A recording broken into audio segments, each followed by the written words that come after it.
Hello everyone. Today's topic is the Kubernetes. Very big buzzword. Everyone wants to learn to do this technology. Everyone wants to learn this. Everyone wants to put this in the resumes.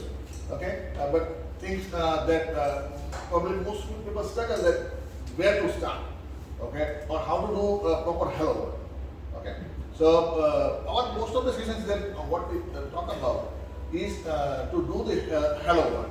Okay, we don't want to like go on extreme depth of this ocean. Okay, but we'll make it to the shallow, near to the depth. Okay, so if you want to jump and dive, you can dive it. Okay, by yourself.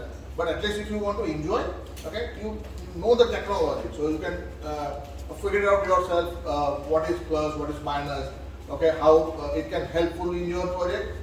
Okay, or how you can improve your work environment, maybe the deliveries, things. And these topics are not purely DevOps topics, okay, or the infrastructure topics, because like people see the Kubernetes or infrastructure side, like people run in some host environment basically, and you don't know what is that host environment. Okay, so we don't want to go on that side. Okay, we'll make on the ways of in between. Where the developer knows that how they can work with the Kubernetes. Okay, because if they make something to work with the Kubernetes, then the IT and the DevOps will be able to run it. Okay, it's exactly like you build a vehicle, okay, and then let driver to drive it. Okay, if you don't build it, okay, then there are drivers, but they will not be able to drive the vehicle on the road or in the Formula One circuit or in the public transport. So for that, you need to build it something. So we'll keep it simple. Questions are welcome right at the moment, okay, and not at the end, because we forget it. We have short-term memory loss for everyone. Okay, so you have a question, ask at the same time. So we'll go to the depth, or we'll move to the next slide. Okay, if you ask at the end, we'll might not be in the context or the scene, and then we'll not able to justify with the questions properly. Yeah.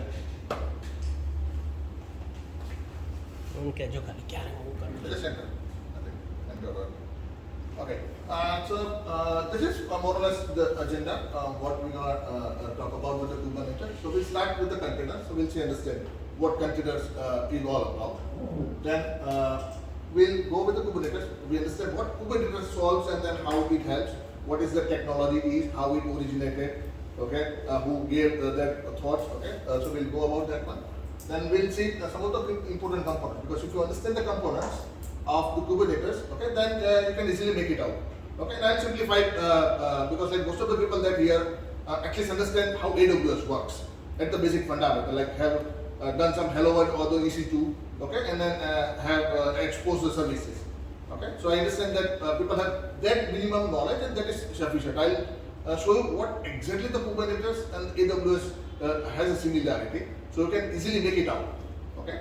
To easily understand, we'll see how internally Kubernetes does your task, okay? The architecture, components internally, how it functions, how you have masters and nodes are get separated out here, okay? Then we have a Minikube setup and demo. So if you have a laptop, then we have a small workshop that we can show you the Hello World, so you can set your environment.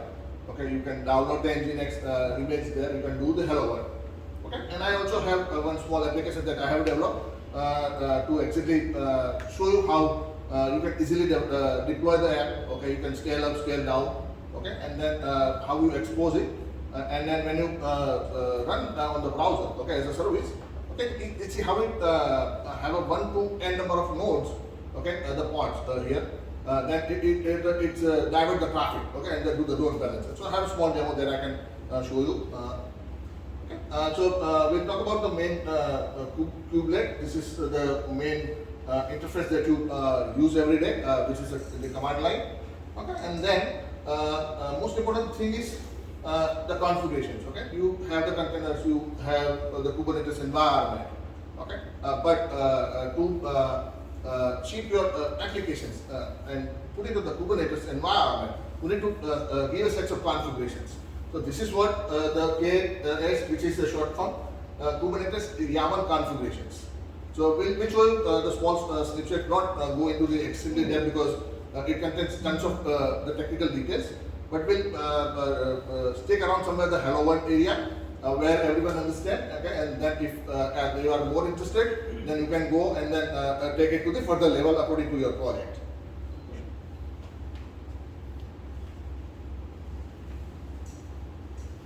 So, what is container? Okay? Container is it's a very generic term. Okay, it's a packaging. Okay, if you consider very simple ways, okay, container, then it's nothing but different sets of packaging. Okay, if you understand what is packaging, okay, if you like everyone has a Windows operating system, okay, and everyone have done the office setup. Okay, so office setup is nothing but the packaging. Okay, that they have source code, they build it. Okay, then they need to distribute it and distribute it in such a way that the client can deploy it, can run it. Okay, so Microsoft has this. If you of Windows application installed, anywhere you see the install sheet. Okay, the famous next wizard. The install sheet is nothing but the packaging tool. Okay, which take your Windows take it and then give it to the easy deployment where the client do the next and install it. So install sheet is the Windows ways of packaging. Okay. Similarly, if you have a Java app, you do the zip or the task is there because Java is a loosely project. You unzip it and then you start the project. Okay. There are packaging that involved. Linux has the RPM where you install your Linux softwares. Okay. So every packaging system gets evolved to solve the certain problems.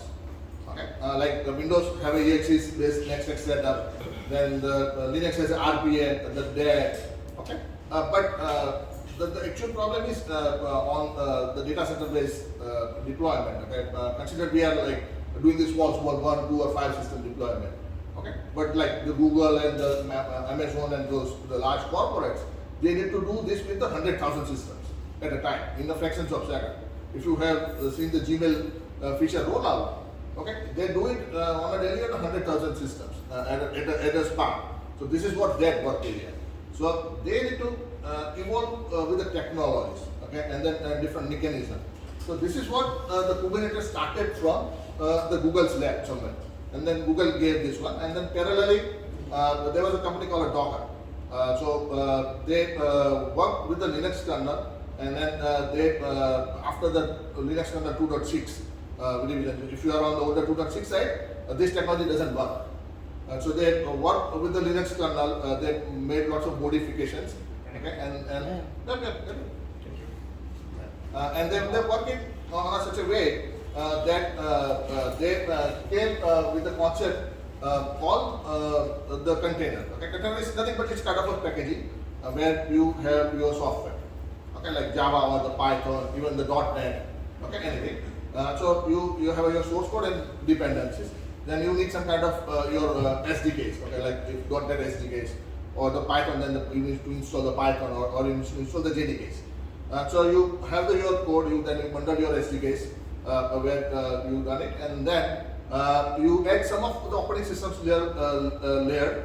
Okay, and then you make such a package, and then you run it, and you run it in such a way that the dependencies and the system requirement is getting narrowed. Okay, if you see the older era, if you run the applications or then you have a VMware or virtualization, then you install the entire stack of the operating system. So consider for 500 RAM already occupied just to run the operating system.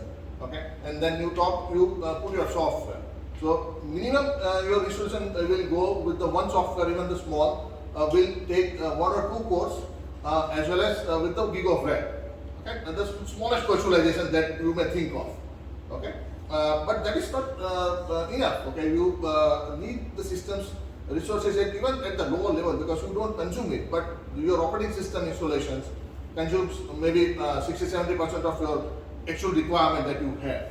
So to solve that kind of a problem, okay, they made the container so you have base operating system with some supports, and then when applications start, it borrows a lot information about your running operating system, and then start your software in a kind of isolated environment. So it's still connected to the operating system at level somewhere, but it still runs its own in the isolations. So if you have the A system and B system run on the same operating system, but still those A systems and B softwares kind of are independently. Okay, so setup is easy, distribution is easy, and you quickly start it. It's reproducible. So you give it to the me to other systems. It exactly works there. Okay, so that is also the one problem that everyone knows and everyone loves. It works on my laptop and my system. Okay, this is what it gone completely here. Okay, if it works in your laptop, then it works in the production also. Okay, previously it only works on the developer's box and nowhere else. Okay, so this is what the primary goal that it get it solved here. Okay, you build it on a such a way that thing can build correctly and then ship it also. So this is what the container has a component like you bundle your SDKs, your source code, libraries, configurations. It has startup files, and it also inherited from some operating system base. So it has some kind of operating system components also to interact with the host systems. Okay, so these are the container, and the most famous things that start with the Docker here. So Docker is the first company like who publicized it. They started these technologies and all the stuff, and then parallelly Google developed the orchestration framework, the Kubernetes. Kubernetes works over the container, and then they orchestrate and manage the not just one container but multiple. So Docker also has it's a professional company, so they have their own sets of softwares. But now everything goes towards the container, and then many companies started together like Microsoft, Azure, Oracle, and those the big technology clients. They come together. They made the one organization, open source, CSI, CNCF. That is the Linux Foundation, and they have come with the container runtime specification. So they generalized the requirement where you have a specification, and then you run the container from the Microsoft point of view to the Linux point of view, exactly similar. So the software vendors come together and made the container runtime specifications for the further expanding the communities. Okay. So we'll go with the Docker installations and the sets of commands and the demo at the later step when we speak about the Minikubes installation. So this is the exact problem like we spoke about. What it solves? Okay, it solves the biggest problem. It works on my desktop. Okay, but sometimes it doesn't work on the production. So this is the biggest problem solving mechanism here. Okay, if you build project, okay, and then you have a container deployment, and you can run your container correctly on your developer box. Okay, so assume that when you ship to the production, it will exactly behave the same. Okay, there will be no difference.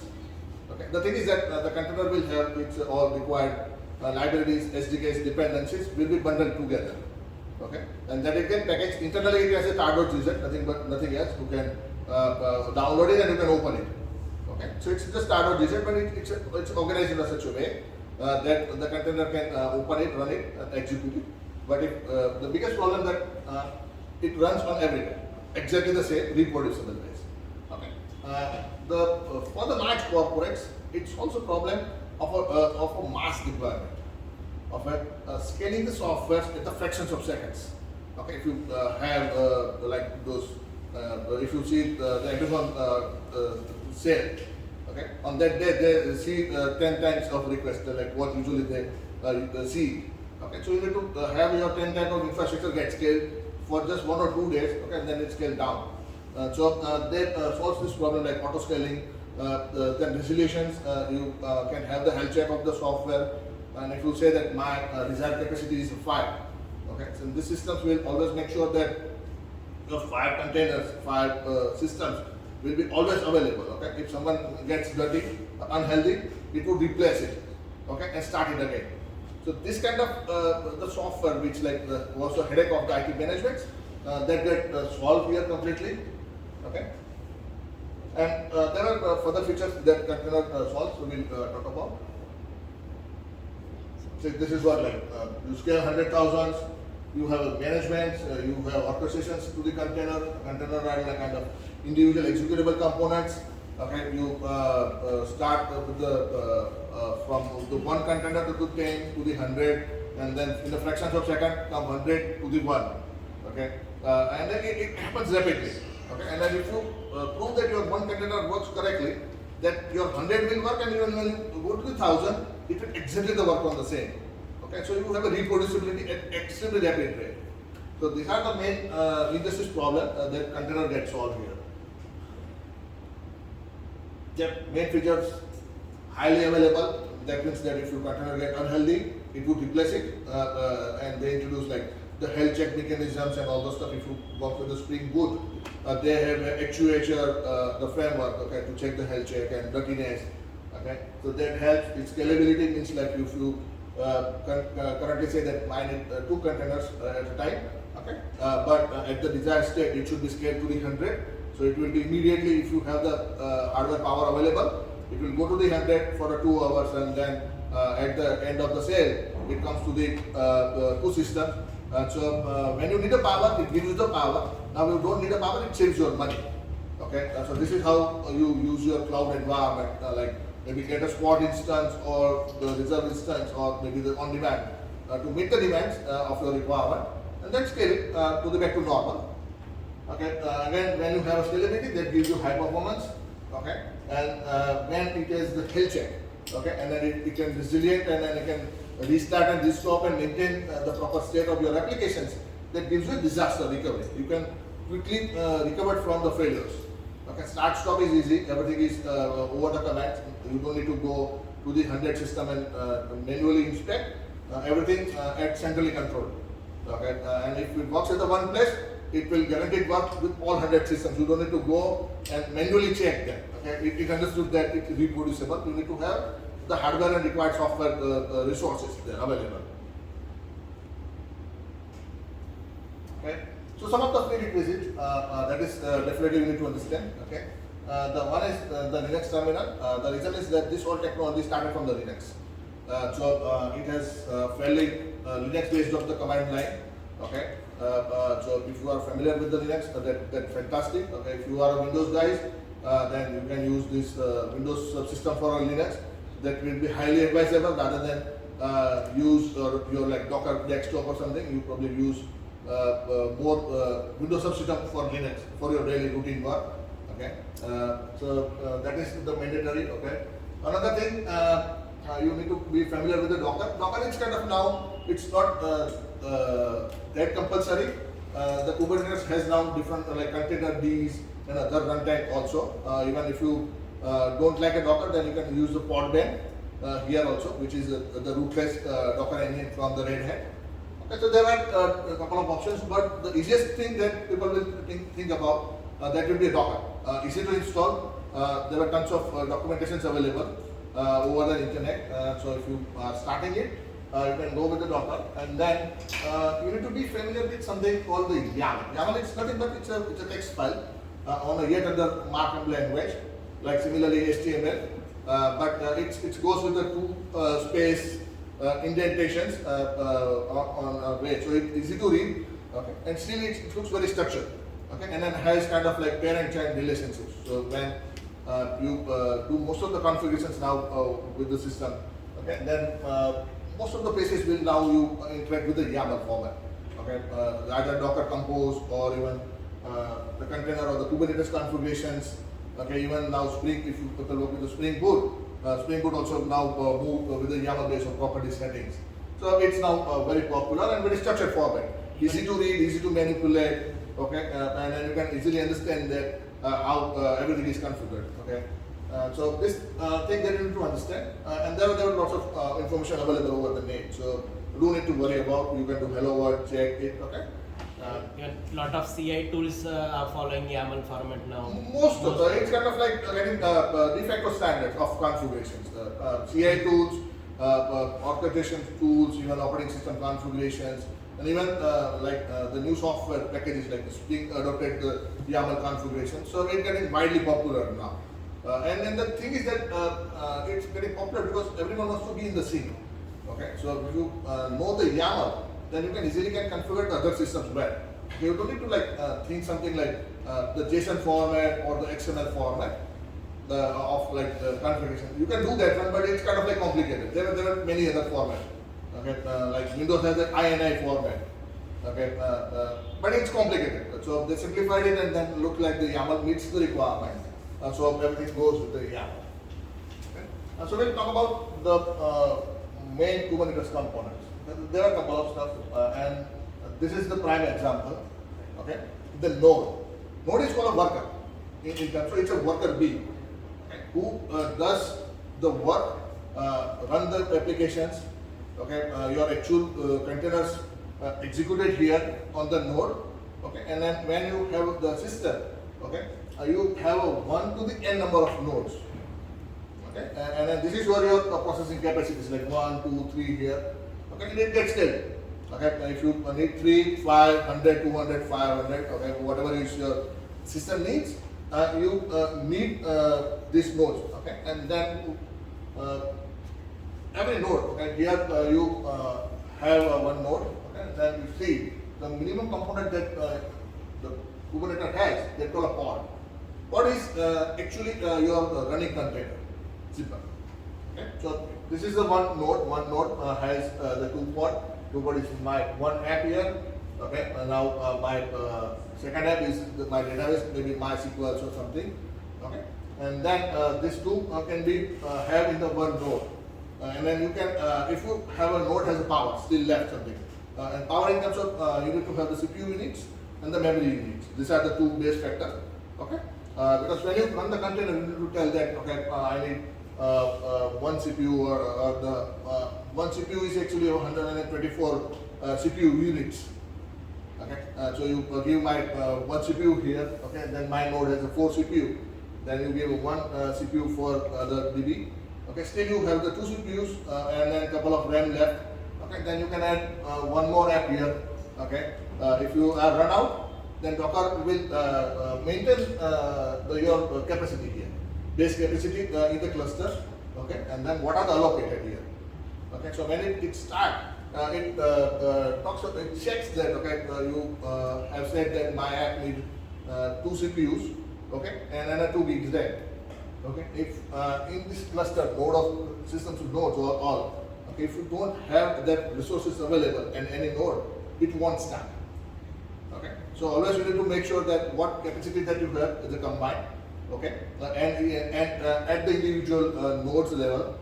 Okay, and then based on that you need to allocate and make sure you provide the CPUs and the RAM credit accordingly. Okay, if you have like a 2 CPU and 4 gig RAM. Okay, if you say that my Docker my container needs 4 CPUs, then probably it won't work because it will not scale like half a year and the half a other.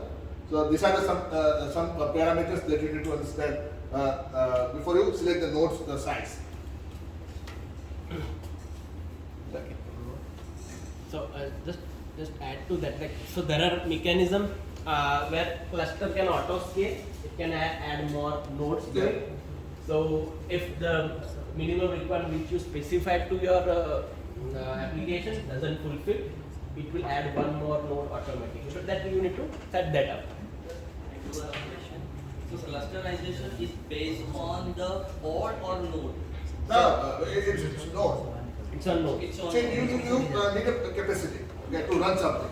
So first you define the capacity, okay, and then in this capacity you run your node. Okay, like consider this is the place, okay, and then we have individual nodes here. Okay, now we are full here. Then we need a certain capacity, okay, and then we shift it half of the nodes there. This is what it works. Okay, first you define the capacity. Node. First you allocate the nodes, okay, where you define the capacity, okay, and then within that capacity you run the pods. Okay, pods are not going to be outer boundary or it will go outside of your node requirement. Yeah. So one pod can only run on one node at a time. I mean, that same pods can be run on multiple pods can run one node, but you cannot run half pod. You cannot have a half. Say you have 2 CPUs and 4 gig RAM here.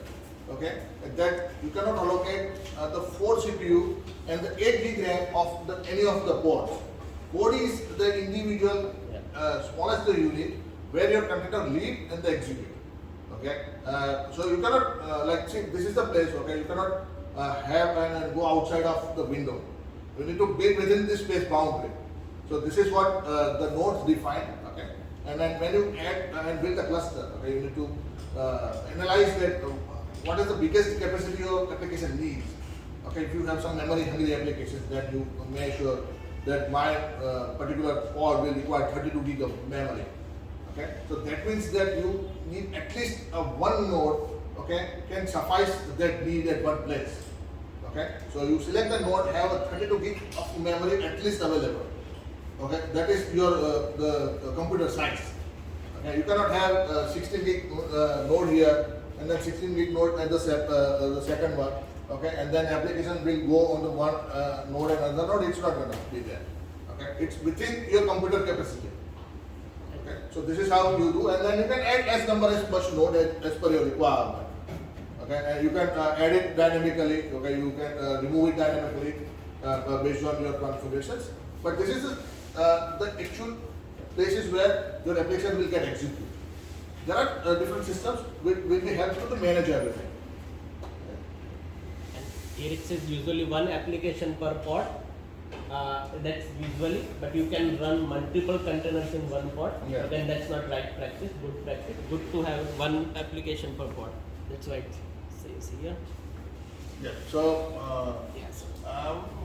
this is something important to understand. Okay.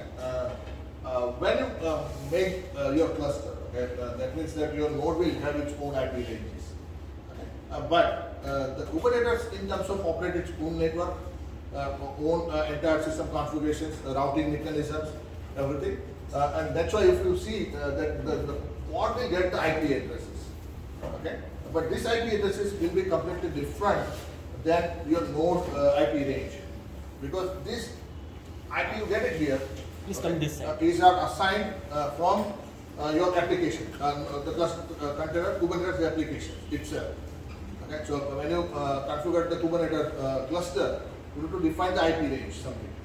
Okay, and then from that IP range, whenever you start the pod, it gives you some IP. And then IPs are ephemeral, so if you terminate the pod, it will go away. You cannot make it static here. Okay? There are ways that we will see it later, how to use that one. But every pod has its own IP range. Basically, like node has a like subnet mask, like a specific range of IPs, and each and every pod has a specifically assigned a specific IP for it. Yes, but the both IP range is different. Okay, the node is part of your infrastructure. Yeah. Okay, so infrastructure will have its own IP range. Okay, but when you initiate the Kubernetes cluster can have its own IP range. Okay, for example, okay, if you have a 10 node system, okay, you can select 172 IP range, okay, slash some CIDR block. That belongs to your node. Okay, but for the Kubernetes, you can set the IP range start from the 10x. Okay, so when this pod will get the IP from the 10x series, but the node will have IP of a 172 series.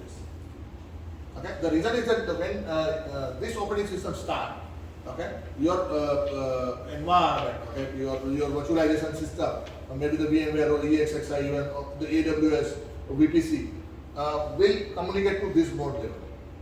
Okay, the first internal network, and on top of that, Kubernetes comes on board. Okay, and then Kubernetes manages the pod. Okay, not the nodes. Okay, and so it assigns the IPs to the individual pods, because you have a one node, you have a two pods running, and you need to make sure that even two pods are getting connected, and this is why they need internal communications. Okay, they cannot share the IP of your node completely, because then there will be a port conflicts, and then there will be a whole mess that comes in between. So Kubernetes has its own internal networking mechanisms, and that's why the pod will have the IPs. But you kill the pod, IP will go change. Okay, so you need to make sure you cannot fix the IP at the pod level. Okay. There are a lot of network plugins available for Kubernetes developed by a lot of various companies who are mainly into networking space. So just to, because everyone has their own requirement to fulfill, so they develop something on their own. They call the container CNI, container networking interface, which is a specification. Okay, if you have some weird requirement, it's a go do your hands dirty and make your own Kubernetes networking interfaces. Okay, so it's an open market, everything is open source. If you like it, check out the source code, and there are tons of bugs even in this system. Go and fix it. So the second fundamental block here is the service. Okay, so we spoke about the pod. Pod has an IP, but pod IP is random. Okay, it's like DHCP kind of stuff. You kill the pod and it goes away. Okay, you restart the pod and you get the new IP. Okay, so how you connect to each other? Okay, one to another. Okay, consistently. Okay, even it can restart this one or restart this one. Okay, it connects to always to each other. So they have a concept called services. Okay, so what is the physical unit kind of where you run the container, where the service is kind of the virtual component. Okay, and the service is connected to the pod. Okay, and then open the door based on some kind of the human readable name. So you don't need to be worried about now directly talking to the pod here. Okay, the services will be attached to the pod, and then you deal with the service here. And then this service will talk to this service, and this service knows that I belongs to this pod, so it will provide you the access from here. Okay, so consider my app wants to connect to the DB. So in the configurations, I will not put the IP of a DB pod, but I will use the services associated with this DB pod, and that name it will be here in the configurations.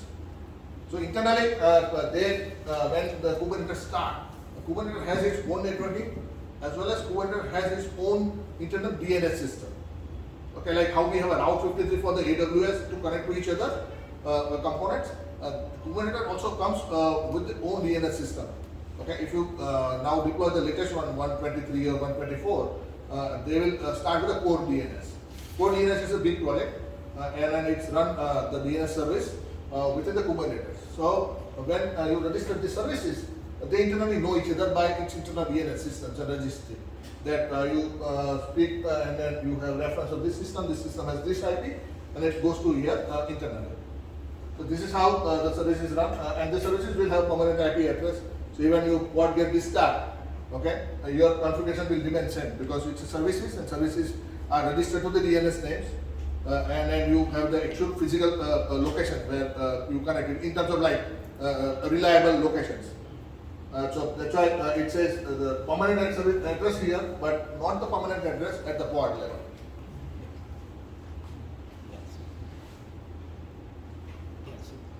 Yeah, this is next slide. So this talks about the services and how This is like kind of, if you see the services, then it is the name. Okay, so I can give my pod name, and the reason for this one because if you see like you have a 1 to the n number of pod. Okay, then in the configuration you cannot write the IP1, IP2, IP3 pod and pod. It's a long string. Okay, instead all those combined pod. Okay, how many replicas that you run doesn't matter. How many pods you run doesn't matter. Okay, they will all tied attached to the one service. Okay, and then you invoke to this service with this name. Okay, actually it will be act as a load balancer. Okay, and then serve the request to the everywhere. Okay, and so that's why they ask you to deal with the services and not deal with the pods there. Okay, so you can scale it, but still you know exactly where you want to connect it. Okay, so if you have auto scaling system like 1 to 5, then every time you don't need to change the configurations. You know this is my service name, this is my port number. Okay, and then internally it will figure it out. It goes to the pod 1 to the pod 3. I have a demo for this one exactly. So you can see how when it gets scaled and how it interacts with the services. Yeah. So last point where it says we expect something like app1.com. Yeah. That's in the next slide here because I'm seeing the slides. So basically this. Yeah, go ahead. It talks about Ingress. Oh yeah, it's a bit on the next level. Okay, like you have a services. Okay, but still the services are within the Kubernetes network. Okay, it's still not visible to the outside world. Okay, So how will do the outside work? You have questions? Yes. Yeah. So basically, can you please explain what is the basic role of container in enhancing the services? Because when we talk about processing, it's like maintaining the processes of the nodes. At that time, usually we experience CPU processing time, or you can say the storage we enhance like during the application interface or database interface. So at that particular instance, what is the basic role of container? Like what makes enhancement of services by using the containers? Like That's it. is that a software or a kind of cloud storage which enables us to kind of improve the services In terms of storage. yes. See, when you run the software, okay, you definitely need a storage.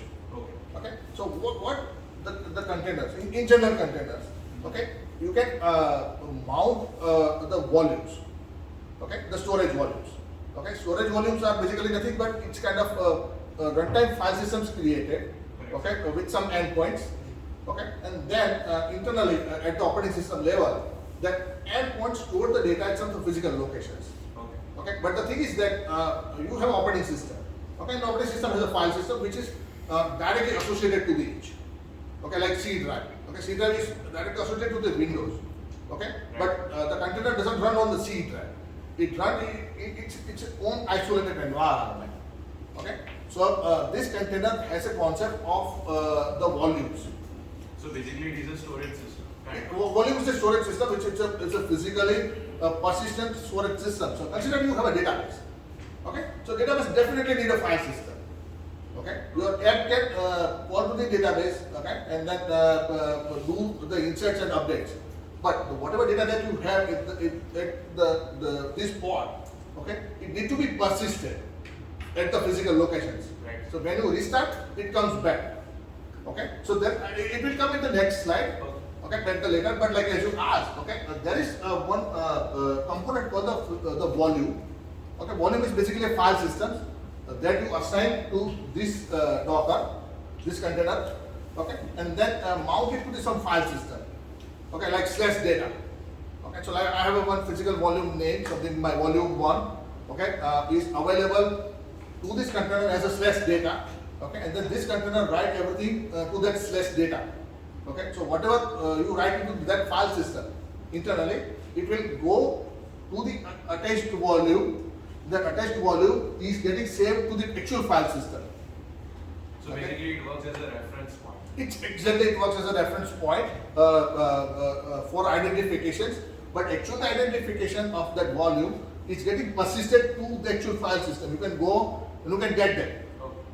Okay, and even like as you do the backup and move from the one system to another system, all possibilities are exactly the same. Okay, but it's kind of like getting reference. You have a C file system. C is nothing but just a reference number. Okay, if you go with the Linux, you have the root file system. Okay, slash is nothing but it points somewhere on the drive. Okay, but you don't know where is the drive, so you have the notification slash. On the Windows, it's a C drive or the D drive. Okay, so similarly, you have this volume, okay, some physical volume, hard drive storage volume, and then mount that storage volume with some name, okay, and give to this container that write your data, persisted data to this location, okay. So you location referred as some file system like C drive or D drive, okay. So whatever systems get stored at that the data, okay, will indirectly go to that volume, and that volume actually goes to the actual file system. So when you restart this container, okay, the configuration is already there, that where is your data locations and everything. So it will start exactly from that point. Okay. So consider you have a MySQL, you have MySQL storage. Okay. You stop the MySQL database, but still you have the storage. To restart the MySQL, it reads the storage and then restore your database there. Okay. So basically, does it work with the cloud storage functionality? Yes, it works with the cloud storage functionality. There are whole sets of possibilities there to do different kind of storage. You can, if you talk about the AWS, okay, you can have the EFS file system, EBS, S3 bucket, okay, and you can do tons of crazy things. Okay, there is endless limit, but yes, there is a concept called the volumes for a data store. Okay, and there are configurations that you do it and you store the data physically, which is completely persistent. So consider this is a processing node. Okay, REST application, simple. Okay, it connects to the DB and put the data in the DB. Okay, but this is the persistent application because you need to restore the data if this gets disturbed. So you attach physical volume here. Okay, so whatever data that the database has will be stored in the file system, and then you restore it. If you want to move this node to the other node, okay, the volume will be moved there.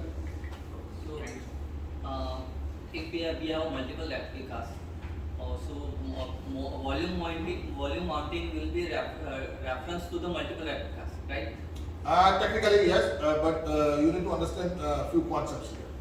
Okay, when you do a software development, okay, now you have a software which does the processing, okay, the processing applications, and the software which has the data loading applications, okay, in general. So database comes as a data loading applications, okay, and then when you deal with the software which has the data, okay, and it has to process the data, you don't see a much movements here. Okay, this layer always stays at some kind of like fixed capacity layer. Okay, because if you move this DB at the runtime from the node 1 to node 2 and node 2 to node 3, okay, then you will also have to move the underlying data. Okay, and that is not the easy task. Okay, you can do the replications and all the stuff based on your software. But when you talk about the data nodes, okay, data processing engine or the software which store the data, it always remains at some kind of physical capacity. Okay, but these systems are designed not to handle the data node. Yes, you can do that one, but the main concept of this Kubernetes and everything to deal with this one. Yes, Okay, because you need one to the n number of your application processing systems. Okay, not to the one to the n dynamic scaling of the data. So basically, keep in mind that Kubernetes or mostly all container applications are designed for stateless application. It's a stateless application, So when you talk processing about nodes, any and not the data nodes. stateful, right? It requires a state. So, I mean, lot of people are using, and I personally would never use DB in Kubernetes. And in that case, if you have the requirement of applications and all that, you have always cloud database available that can use and represent to your Yes. cost. No, exactly. Because see, this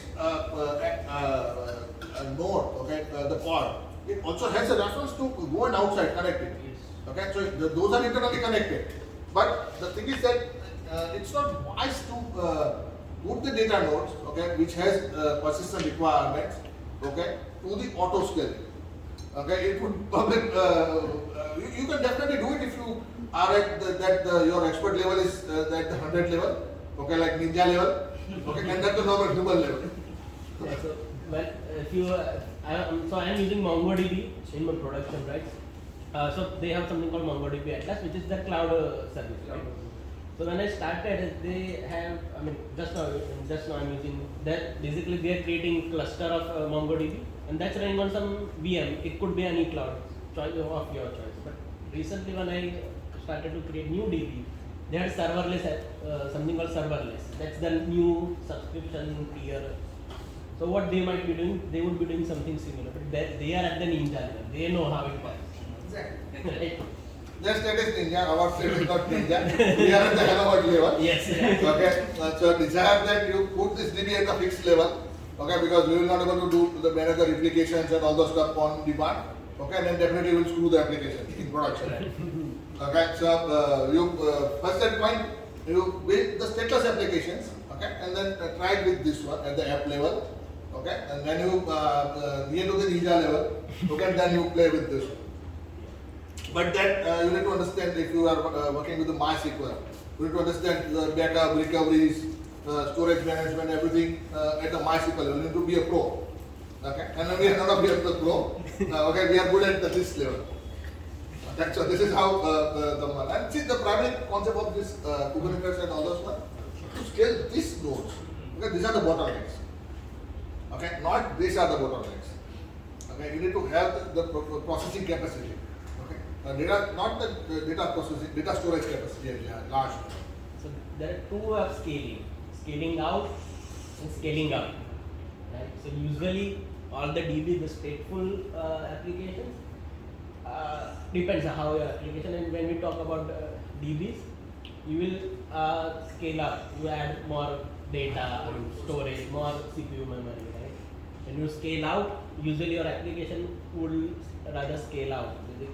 Scale out any, so you add more number of nodes to it rather than adding more CPU memory. Because applications, like one example we gave about, let's say there is an Amazon sale going on, right? So number of requests coming on the front page of Amazon would be much more compared to the actual someone purchasing something, right? So you need scaling at the first layer, the application layer, right? So that's the more fragile thing when this kind of applications you are running. I think the primary problem here what we may face is like maintaining the connections. Forget about everything. DB connections, when you go to maintain it, that will not be permanent at that point. Yeah, so that's why you need to be a ninja layer to do that, right? That's so all the DB providers, SaaS DB providers in the cloud, they have developed their mechanism to do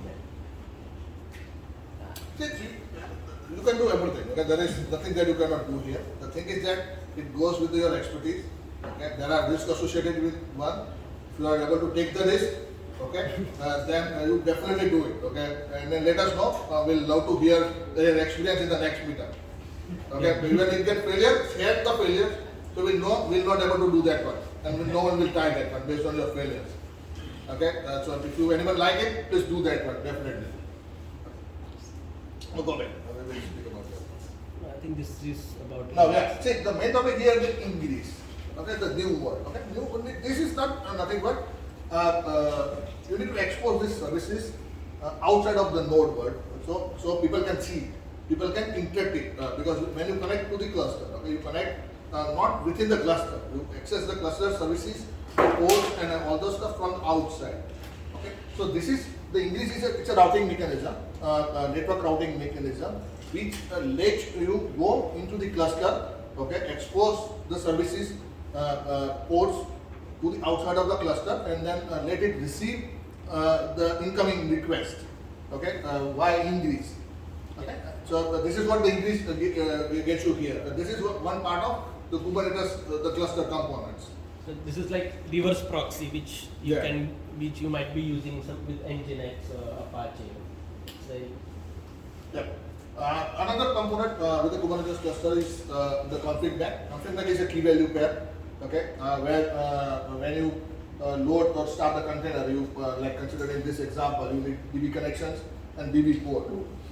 Okay, so you can store these two variables into the Kubernetes config map. Okay, and then let your applications refer from your config map. It's kind of like how you preset the Windows operating system environment variables or something. Okay, and then your configuration will read that environment variable. So this is how you can do with the config map here. So they know each other. You don't need to like hard code it somewhere in the configuration. You just provide the variables, DB connection, DB port. Okay, and then it will be fetched at the runtime. When you start an application, it will be already available there. One more thing, which is called the secrets, which exactly the config map. Okay, but it is a very small portion of resources that used here, and that is for to store something which is encrypted, okay, which is sensitive in the terms of nature. Okay, when you work with the cloud, okay, and if you work with the banking systems or some of the systems which require lots of regulations and all the stuff, okay, you cannot have your apps passwords in the plain text in the configurations. I know everyone has that one in the production level, okay, but if you are dealing with the regularities, okay, you need to make sure you maintain that secrets on the encrypted ways. So Kubernetes has something called the secrets, where you can have this encrypted data, keys, tokens, password, something there. Okay, and then you can refer from the configurations. Okay, so both things are very similar, but that is encrypted something. Okay, and here it is the plain text, everyone can read it. So that is the basic difference here. So that is called the Kubernetes secrets. Yes, this is what your question is. Okay, so Kubernetes has a storage volumes. Okay, so when you configure this system, you can define create a volume. Volume is basically identification in terms of a name. Okay, and then behind this name, Kubernetes will mount a physical file system somewhere, and that file system is available to your DB storage with some name, then you mount that name to the some of your internal file system, like virtually mapping. Okay, and then you whatever you save it here, it goes to this key, it goes to the Kubernetes volume, and then finally it gets persisted to the actual physical volume, which is retained. So even you kill this one, okay, this will be retained. And when you start this one, okay, and it knows that the data location is this place, okay, it will read it as considered it's a database MySQL. So it will restore the state and it start providing the database services here. Okay? And then there are different ways of the volumes, okay, and there are like all sorts of technologies are available for that one. Different based on the provider, like if you go with the VMware or the AWS or the Azure or the Google, they have their own implementation. See, this all systems works with the specifications. So networking is a specification, n numbers of implementations. Volume is a specifications, n numbers of implementations. Okay. So if you are smart, you want to do something crazy which doesn't fit with the n number of options. Okay. The n plus one is yours, and this is how the ecosystem is developed. Okay. So you can give a try, but yes, there is a way you physically store the data, restore it there. So storage volume based on the node or the based on port? So it's based on the node because the physical file system it looks, and then when you provide the node, basically it, if you see exactly on your FS tab, okay, the Linux, okay, if you see that, then you see the extra virtually bound point created. Now, I have that Kubernetes cluster running on my laptop, which is a Linux. Okay, so I don't have that many file systems allocated. But when I start the Kubernetes cluster, I see randomly like 10 to 20 extra file systems get created and then mounted on runtime. Okay, but actually my Linux box doesn't have it; just has one bound point, which is slash. Then entire drive allocated to the slash. Okay, but when it starts, it also allocates the mount points, and then actually if you go to the where the container and storage are stored, you can find those files. Okay, and then you can move that chunk here to your laptop. Okay, and then you configure it, and then you start it from there. So it always associated to the node. Okay, but there is options. You can associate it to the NFS drives or externally mounted folders to the nodes. Okay, and then data can be saved there. So Okay. basically, any data store you have first attaches to node, Attaches to and the then whatever container engine you are running, it will have its own file system. I think Docker use overlay FS. Yeah. That communicates with the actual data store which your container is using. So basically, physical connection is always to the node, and then it's a responsibility of the container engine to communicate through host to the actual data store. Yeah. Simple example, you create AWS EFS mount, okay, then EFS mount will attach to the node, so you get some mount point and use that mount point as the storage for this system, okay, and then you run the database over the cluster in the port, so data will be stored to the via overlay FS to the actual your EFS system, okay. Now if node get died, okay, you can have this mount point allocated to the other node, okay, and then node can move there, okay, and then start from that point of view. So there are whole sets of possibilities here that you can play with based on your system design requirements. So this is the classic example, okay, where you manage the replica sets. Okay, so here is the node 1 and node 2 have the app DB1, DB2. Okay, consider this both DBs the one with the replicas. Okay, so it will have its own mount point there. Have a service name, one entry point, mydb colon 3306. So it can point to the 1 or 2. Similarly, you have service name colon my app colon 8080. So internally it will either serve to the here or the serve to the there. Okay. Then you have the config map. The config map will have this DB configurations stored there. So the app knows I need to find it here. Okay, but my DB password is stored in the secret because it's encrypted. So the app knows it's from the secret. It takes that one and connect it here internally. Okay, but you have the services which looks to the both the sides, both the nodes. Okay, and then serve the request parallelly. So these are some of the icons. We spoke about the nodes. which is the actual worker place. Then we spoke about the pods, which actually the where your container run. We spoke about the services where you expose your systems. Okay, that's the DB, which is the storage volumes. This is the control plane. We have not spoke about the year. We spoke about the secret, which is configurations. This is the networking increase systems. Okay, the round system is run the system deployed, and another is a replica set. Replica set is basically like you have one system. Okay, goes with the 1, 2, 3, 5, 7 nodes. Okay, and then do the load balancers. So these are the basic components of the Kubernetes. And this looks how the cluster is. Okay, in general, very plain. But when you start a Kubernetes, okay, in the production you will have a master node. Master node where you run the kubectls, control it, configure it, connect it. Okay, you don't do and deal with those nodes anyway. Okay, you talk to this one. This one is connected to each and every one. Okay, and then controls it. Okay, you give the instructions to here, and then this one will decide where the instruction will be get fulfilled and where will get served. So this is how in general the looks like. You can have n number of nodes there. Okay, if you have very highly available system, okay, mission critical, then you can have the multiple control nodes. Okay, because even if you get this failed, okay, then this node will get nuts. Okay, no one will be there to control the system because control system is here, everything. Okay, so this is what in the production you can have one or two, one for the highly availability. Okay, and then you can have multiple workers there. So we talk about what goes with the master. We spoke about the nodes, okay, pods, services, and how you go with the nodes. Okay. First and most important thing is API servers. Okay. So when you do the kubectl, kubectl is nothing but it's a command line.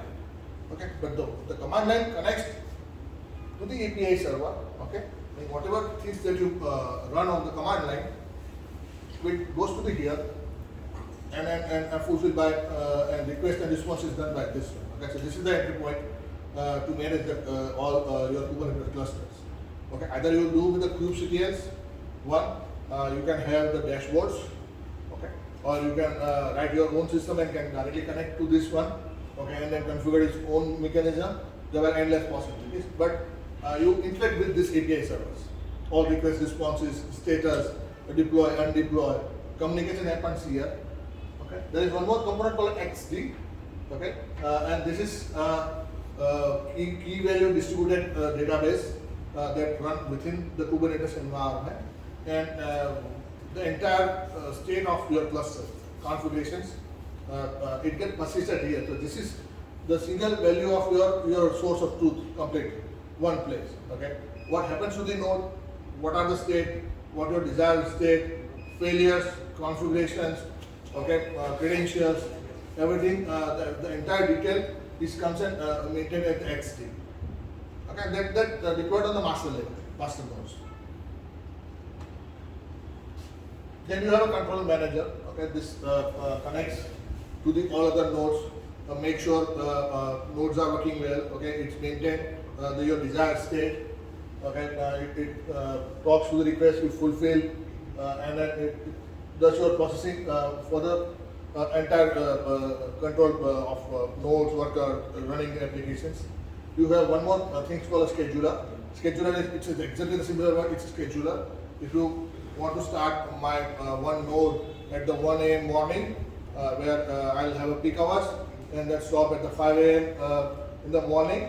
Okay, so those kind of the scheduling one-step things can be done with the schedulers. These things are run over the master nodes. Kubelet, which is the services run with the control plane. Every instruction gets processed here. You have the proxies, which is help to expose the services and directly connect it. You have container runtime. Container runtime is basically exactly like where your container get executed. Okay, either the Docker, which is most famous. You have a container D, and you can use the Podman. Okay, there is run C something. So there are different varieties. Initially there was only a Docker, but if you are running the latest Kubernetes 1.24, okay, then it would not work with the Docker. Okay, because Kubernetes has some specification change, and then Docker has some different specification change, and from this release, they split it together. Okay, so if you running 1.24 Kubernetes, it won't function with the Docker. You will have to go either 23, okay, and stay with the Docker, or the 24 and then use run C or the Container. They have switched to container. yes, container D, the container D or something which comes from the container specification. Yeah. Okay. The open specification. Open specifications of the container and not the Docker. So this is what exactly happened a few days back. I did my YAM update and then things got screwed. Okay, so I found a release that exactly this release they split it together. So the demo that we will do will still with the 123 with the Docker. Okay, but if you are like doing right now installation, if your system is 1.24, it won't function with the Docker. So if you don't start, don't get screwed here. Yeah. So the cluster setup is for the application or for the container? Because like if you use the master nodes or the control system, it resides at the application layer or the container side. No, see, master node you would not like to reset it. Okay, it stores the information of entire node system, everything. Right. Okay, so master systems need to be persist. But I'm asking about the cluster setup. So basically, the cluster system is basically like according to the Kubernetes is maintained for the application side or for the container side. Like when you have multiple containers for a particular application, at that time we need the master node to handle the parent, the child nodes. See, when you set up the cluster initially, okay, it starts with the master nodes. Right. Okay, and then you get a link. Okay, kind of like the joining request. Okay, and then you install the Kubernetes software to the master node. Okay, and then you execute one command. So when you initiate the master, at the end of the initiation, you get some kind of the commands that you go execute the node and then let node tell that this is your master. Okay, so this is how you manually do it at the current state. Okay. If you use the mini cube or those the single node systems, okay, then you don't need it. Okay, but if you run genuine Kubernetes, okay, then you at the end of the setup you get that command and then you let node know this is your master. Okay, and then the master will communicate and control the nodes. Okay, so there is a joining mechanism. Because if you have like 10 nodes, okay, now you have 10 modes. Okay, then the master need to know I have a 10 modes to control, as well as the node need to know where is my master is. Right. Because you connect to the masters only. Okay, don't do anything physically to the nodes level. Nodes are maintained by the master. So like if you want to see what my nodes, okay, you talk to the master. What running within the node, you talk to the masters. Okay, so that's why the master is more important, and master have entire detail of your entire setup. Okay, and then if you go with the production, you will have 2 or 3 masters. Okay, so one gets failed, then you will still your cluster will survive. Okay, if you have the one master and master get died, okay, then your entire cluster gets screwed completely. So if you want to try more on this, there is a tutorial available, Kubernetes the hardware. So it will help you set up a Kubernetes cluster on your local from scratch. So you will sort of, it will help you understand the whole architecture, that how Kubernetes works. There are 2 ways. If you follow just Kubernetes, okay, then it would not let you run everything in a one node. Okay, like single box. Okay, it will ask you to do to the multiple nodes. Okay, this is what the Kubernetes is a definition design, that you have a masters and you have separate worker nodes. Okay, but at the dev level it's not possible. So they have called the mini cubes, and there were 2 or 3 different varieties. Okay, one is the kind. Okay, Kubernetes in Docker. Kubernetes in Docker, which is called a kind. Then there is a mini cube, which helps developer to set the single node system. Okay, so where your master will be exactly work as the node itself. Okay, the master components and the node components will be all together in the one box. Okay, and then you can do the development. Because for the development you don't need multiple systems. Right. You just need one developer box. So there are varieties that help you. We will try one with the mini queue. So if you are using Ubuntu, Ubuntu has something called micro KS, Yeah. which is inbuilt. Which is, I mean, I really like it better than minikube, because minikube it has some restriction. I don't know, it might not be there now, but when I started using minikube, it had restriction. You cannot have ingress and stuff like that. Yeah. So micro KS had it at that time, still has it. So there are a lot of other variants. And when we talk about master node, basically it's a control plane. So when you purchase any cloud-based service like EKS, Elastic Kubernetes service from AWS or GK from Google, so what they are charging mainly is for a control plane. Then you can add, obviously they will charge for nodes, but what the reliability and the high availability stuff which they are charging you for is the control plane. That's the main component of your Kubernetes. See, your node dies can be fine, okay? Node can be recovered, you can have multiple nodes to serve your application. Master get died, you screwed your system. So that's why if you go to the AWS, okay, AWS charge you to run the EKS. Okay, I recently, yesterday night I set the EKS. Okay, so it takes half an hour to set. Then internally it run probably one or two EC2s and then start my master node with the failover. Okay, and then it maintained by the AWS itself. So make sure that the master will be always survive. And then you decide you have 1 to the 100 nodes, okay, and then just run your application. So the reason I asked the question about the master, like very particularly said, is basically the container runtime, like the complexity we face during the container runtime or container processing. It becomes necessary, to kind of survive, as you said, that the master node needs to be survived in the control panel. So if the master node resides at the container side, the container runtime basically plays a vital role to make to maintain the complexities of the servers. So as the sir also said, that Google also provides different kind of services, but they use two master nodes at two levels, at the application level plus at the database level. So that was the thing I was asking, that the master node has there are two the container is everywhere. See, even you set the Kubernetes, every software of the Kubernetes like XD, core DNS, okay, your API servers, every component, this list, okay, are individually a Docker container. Okay, those are not a different system. Okay, if I show you, my laptop has Linux and has actual Kubernetes cluster, not the minikube. Okay, these all systems, proxies, kubelets, the API servers, XD, they are individually itself with the containers. Okay, so basically there is a kind of a backup for the failovers. Exactly, you backup of the failover. But the thing is that this master holds vital information about the entire setup.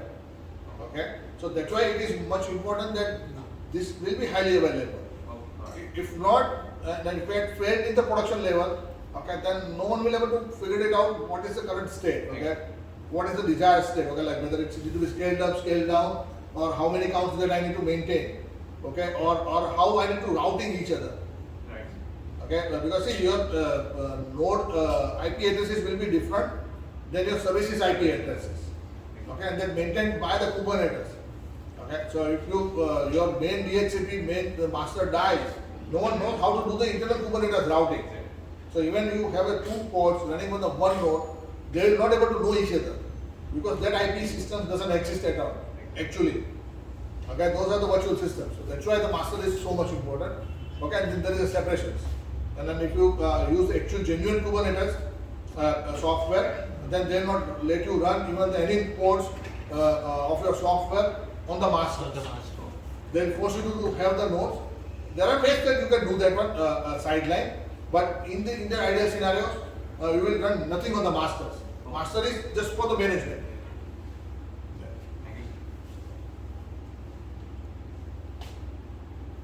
So this is like you have app 1, app 2, okay, these are the worker nodes. Multiple processes runs, okay, these are how it looks like. And you can have like different applications, same applications, okay, database master, you can do whatever combination. You have boundaries, you for node hardware and the memory limits, okay, and these softwares need to be within the memory limits. Okay, the pods cannot go outside. Okay, it's remained within the boundary of the nodes of the CPU limits as well as the memory limits. Okay, you can share the data with the shared mounts and all those stuff.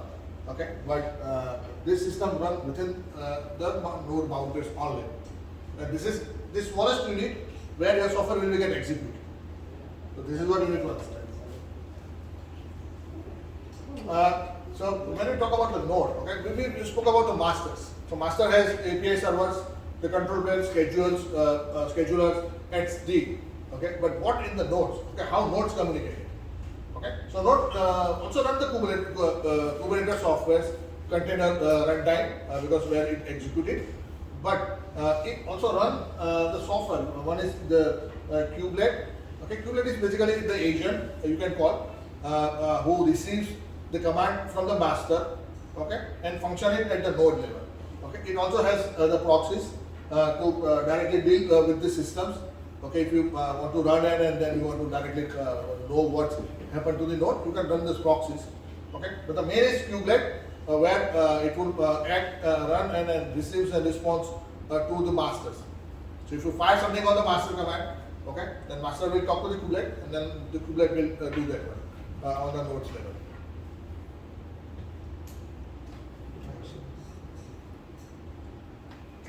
We spoke about the master, so it has schedule, the scheduler pod, replica pod, monitoring status, inventories, everything on the masters. Okay, it interacts with the node to the individual via kubelet. So you have kubectl, you control here, and then this will spoke and go which node need to do, where the software need to run. It let pass the command, okay, and then if you are running a new software.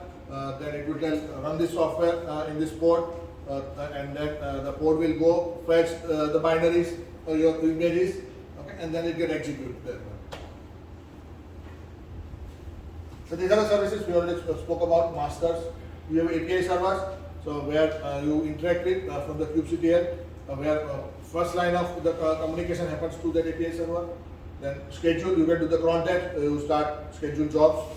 There you have a control manager which is dedicated state change, it's monitored everything. If you say that my two systems need to be running with these ports, then it will be checked if something is died and say that, oh yeah, I have a two system, one node is dying, I have one port, let me start one again.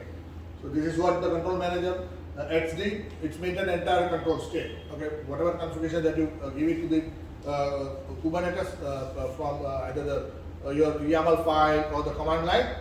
It gets persisted, so it knows what is my current state, okay, and then this helps control manager to maintain the entire systems correctly. So it keeps checking each other, and this individually are also the containers, this individual softwares. Okay, it's not that one software something else. The Kubernetes itself run within the containers. So this is how it looks like. This is one container, scheduler container, XD container. This control manager containers, and this is so it's called the Kubernetes masters.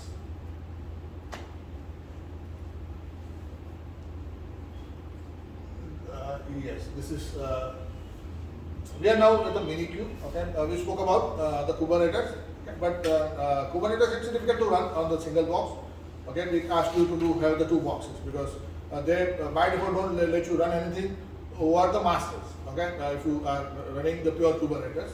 So there are variants. One is the mini cube. We'll see the complete demo. If you have a laptop, you can follow on that one. Okay. And when you run the mini cube, okay, you see this the line here. This one. Okay. The upper side is the master controls. Okay. So you have the API servers. It's the your control manager and scheduler. Okay. And then the half of the portion you see that below. Okay. It represents the nodes itself. So what node has? Node has a kubelet, which is your agent who communicate the behalf of your node to the master, receive the command and act it based on the command. You have the kube proxies, which opens up your ports and configurations to interact with each other. And you have a container runtime, which your ports get executed. So mini cube, you can run that one on the single box, single node. You don't need anything extra. And if you see the entire whole clusters, okay, it's the same thing, but when the Kubernetes, you get the master node. So master nodes looks like this one. This is again control manager, schedulers, cloud controller, which is basically the new stuff here, where your cloud services get interacted. If you have some extra things to manage by the clouds, okay, then there are components that you can put it here. You can put your own Kubernetes Dex GUI. Kubernetes doesn't come with a GUI, okay, but if you need GUI, then you can use its GUI environment, the admin GUI. Okay, so you can do that one. I have my local setup. Okay, if you go with the cloud, they have some cloud components that work to manage this one. And again, it's a API server has the control manager, and then every node this will get replicated. Every node will have the runtimes, proxies, and the kubelets. Kubelets will talk to the control managers and the request. Whatever you fired request here, it goes to the kubelet, and then it get active. So this is the highly available design. You have multiple masters, because if your master gets screwed, this get nuts completely here, and you will be go headless chicken. So you don't want to do that. So that's why you have the multiple masters with the failover. Okay, and then they are connected with the whole sets of the nodes. There are no limit here. How much money that you want to spend, what's your budget, and what's the resources that you need for your processing, you allocate it here. This is a classic example, okay, how it internally works. Okay, so this is the control manager.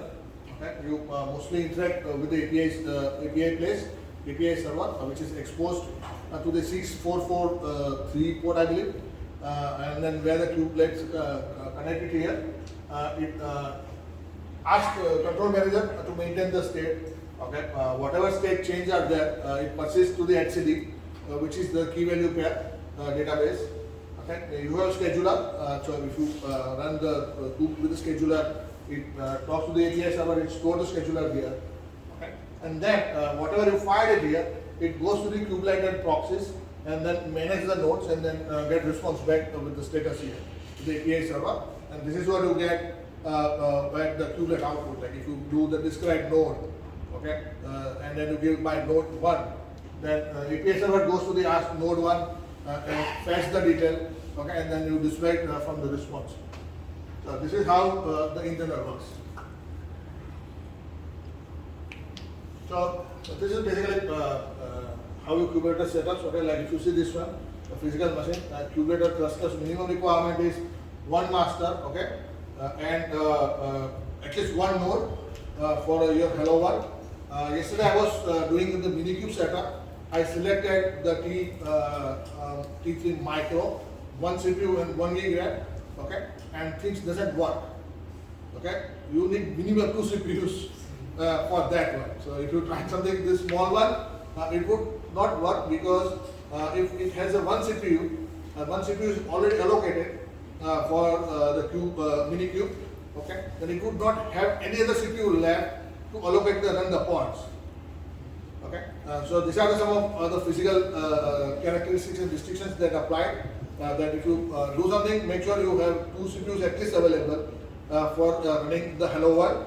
Okay, and then maybe a 2 gig RAM idling, because the master node will have some memories allocated already there for their own processing. And then whatever left, it will be allocated. So 2 CPUs minimum, 1 CPU it probably won't function. So it's time for the hello world. We have a document, we'll share it. Okay, and then we can start your laptop, and then we can do the small hello world. Okay. And I think we can, so if this goes well, we'll have a special workshop for Kubernetes, like we have for containers. You want to do it or you want to speak it? I mean, no, you just give a demo. We can, those who want to get involved, they can. Because everyone probably need a Linux system. So, I mean, anyway, we'll be having a separate workshop for Kubernetes.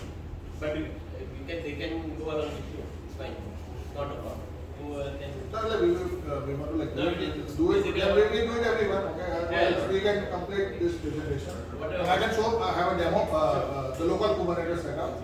Okay, with the real application, and then probably that would be good idea. Yeah. And then because like hands-on will take time. Yes. I think we will skip the hands-on. I have a document, but I'll show you my demo, okay, with the actual Kubernetes on my laptop, with the working, so we can at least understand that what I'm doing it, okay, and how the internet looks like, okay, because the hands-on will take time. It maybe goes more than an hour or that one, and then probably we are not ready yet, so probably we'll schedule at the next session. We can have a workshop. Yeah, and then we'll have just the complete hands-on, because like many people are not aware about that there will be hands-on and that they need the computers or the laptops there. Okay, so we'll better equip on that side, okay, and then we'll do that one. So I'll show the real working applications. So we'll remove it here. Where is my? Oh, yeah.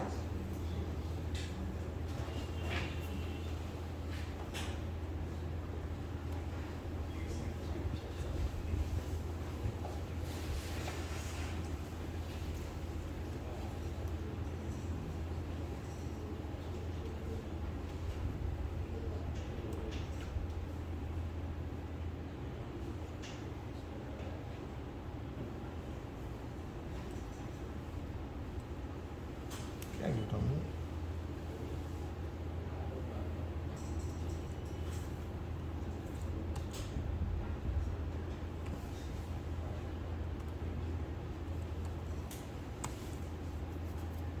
So let's see what happens there. Okay.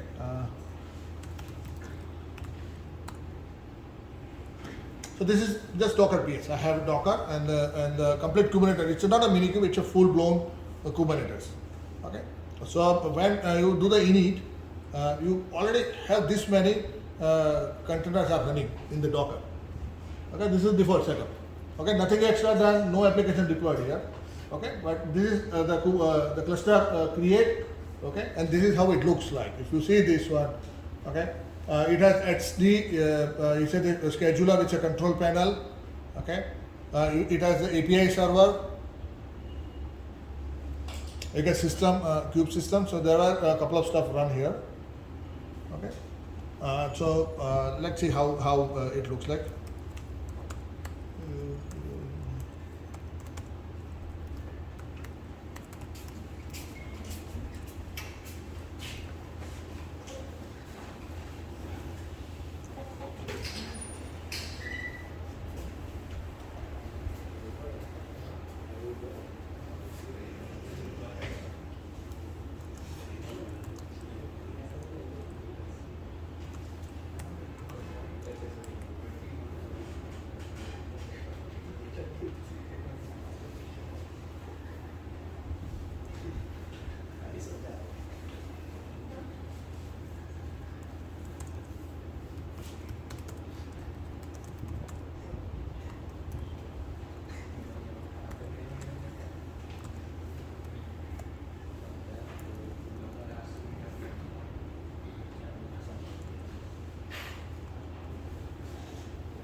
Responding.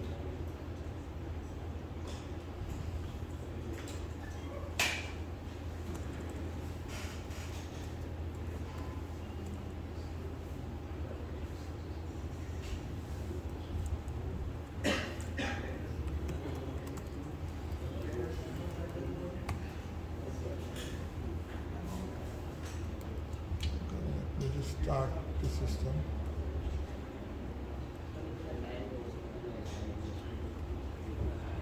When nothing works, restart always works.